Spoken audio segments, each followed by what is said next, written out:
Saya ditelepon banyak pimpinan kepala negara ingin kirim bantuan, saya bilang terima kasih. Concern Anda, kami mampu. Indonesia mampu mengatasi ini.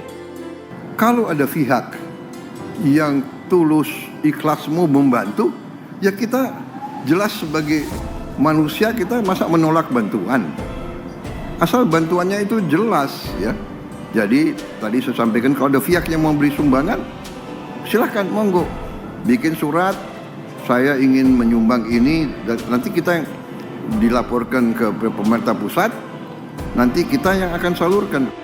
Isu inkonsistensi pernyataan Presiden Prabowo Subianto kembali menjadi sorotan publik. Pernyataan yang disampaikan dalam dua momentum berbeda terkait bantuan internasional untuk bencana di Sumatera Aceh memunculkan tanda tanya besar. Sebenarnya, pemerintah menolak atau justru membuka pintu bantuan asing. Dalam sidang kabinet di Istana Negara Jakarta Pusat, Senin 15 Desember 2025, Presiden Prabowo secara terbuka menyampaikan bahwa dirinya menolak bantuan dari sejumlah negara sahabat. Ia mengaku telah dihubungi banyak pemimpin dunia, namun memilih menegaskan kemandirian Indonesia. Tidak suka sama Indonesia, tidak suka Indonesia kuat, Indonesia mantap gitu. Dalam rangka ini, di tengah bencana, di tengah musibah, mereka yang ditonjolkan adalah kebohongan, ketidakbenaran. Dikatakan pemerintah tidak hadir, puluhan ribu dalam saat-saat yang pertama sudah dikerahkan ke situ. Kita lihat buktinya. Saya lihat sekarang ini mungkin ada pihak yang khawatir karena rakyat baru sekarang lihat pemerintah Indonesia ini ternyata kuat. TNI kuat, Polri kuat, BNPB kuat, Basarnas kuat. Mampu kita kerahkan puluhan helikopter dalam waktu singkat. Belasan pesawat terbang.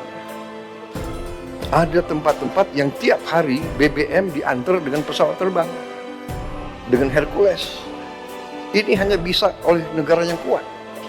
Saya ditelepon banyak pimpinan kepala negara ingin kirim bantuan, saya bilang terima kasih. Concern Anda, kami mampu. Indonesia mampu mengatasi ini. Ya.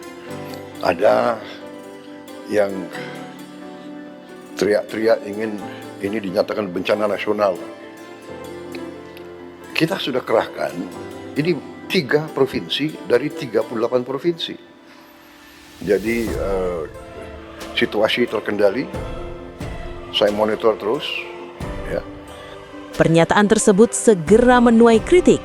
Sejumlah pakar kebencanaan dan kelompok masyarakat sipil menilai sikap itu berpotensi merugikan korban, terlebih di tengah lambannya penanganan bencana di Aceh dan Sumatera Utara.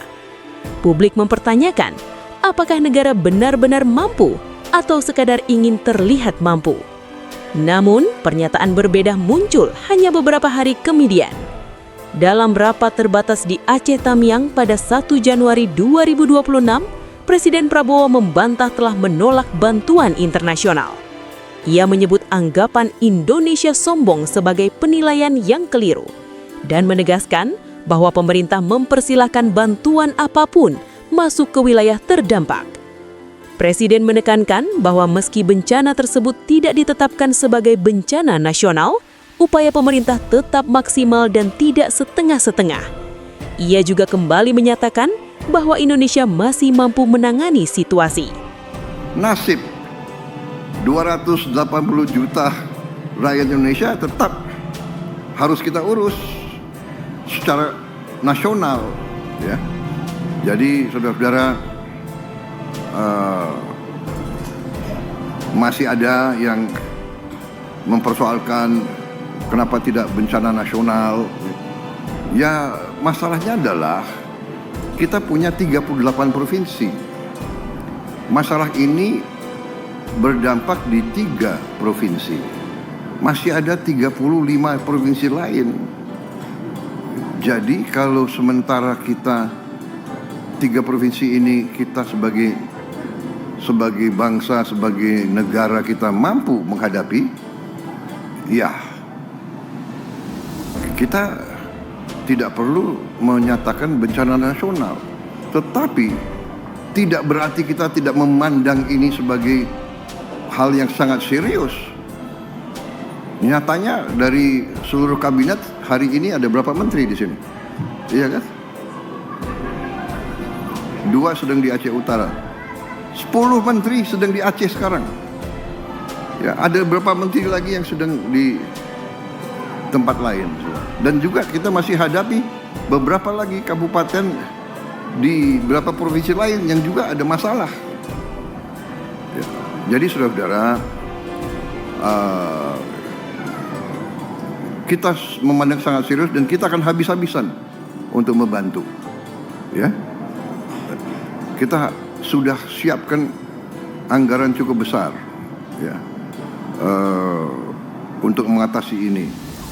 Tetapi juga saya sudah dilaporkan oleh Pak Gubernur dan nanti saya akan bicarakan dengan beberapa pejabat lain mekanismenya. Kalau ada pihak yang tulus ikhlas mau membantu, ya kita jelas sebagai manusia kita masa menolak bantuan. Asal bantuannya itu jelas, ya. Jadi tadi saya sampaikan kalau ada pihak yang mau beri sumbangan, silahkan monggo bikin surat, saya ingin menyumbang ini, dan nanti kita yang dilaporkan ke pemerintah pusat, nanti kita yang akan salurkan. Kalau memang dia mau bantu, umpamanya ada diaspora Aceh di mana merasa terpanggil mau bantu di Aceh, ya monggo silahkan, ya kan, nanti kita salurkan, silahkan nanti bantu.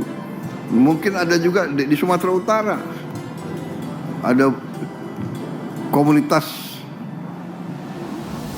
orang Batak di Jawa juga besar, juga banyak, silahkan. Dari luar negeri kita, kalau bantuan ikhlas dan tulus dan nanti tersalur, nanti kita serahkan. Nanti mekanisme kita serahkan, mungkin apakah nanti Gubernur Provinsi Aceh, Sumatera Barat, Sumatera Utara mungkin membuka rekening apa gitu kan, mungkin dana bantuan pasca bencana dibuka. Yang mau kirim langsung silakan. Dari dalam negeri mau beri sumbangan silakan, ya kan? Kita tidak menolak bantuan, hanya mekanisme dan prosedurnya harus jelas, ya kan? Dan harus ikhlas, karena kita mengalami pernah, ya kan, dibantu akhirnya ujungnya ada juga, ya kan, yang menagih. Tapi kita harus berpikir positif. Yang penting kita secepatnya bekerja untuk meringankan penderitaan rakyat kita dimanapun. Itu tujuan kita. Jadi saudara-saudara, saya terima kasih sama Danantara yang telah melakukan suatu pekerjaan yang saya lihat baik, ya. Ini membangun 600 hunian dalam waktu singkat. Di titik inilah publik mulai bertanya dengan nada lebih serius. Jika sejak awal bantuan dipersilahkan, mengapa sebelumnya dinyatakan ditolak? Jika memang ditolak, mengapa kini dibantah? 2 pernyataan ini berdiri saling berseberangan. Yang satu menegaskan penolakan demi harga diri dan kemandirian bangsa, yang lain membuka ruang bantuan demi meredam kritik dan persepsi internasional. Bagi masyarakat terdampak bencana, persoalannya bukan soal gengsi negara, bukan pula soal diplomasi. Yang dipertaruhkan adalah nyawa, keselamatan, dan kecepatan pertolongan. Publik kini tidak hanya menuntut bantuan datang tepat waktu, tetapi juga menuntut kejelasan arah komunikasi seorang kepala negara. Sebab dalam situasi krisis, yang paling berbahaya bukan sekadar bencana alam, melainkan kebijakan yang mencela-mencele dan pernyataan yang saling membantah diri sendiri. Lalu pertanyaannya kembali menggantung di udara. Statement Presiden Prabowo yang mana yang harus dipercaya rakyat?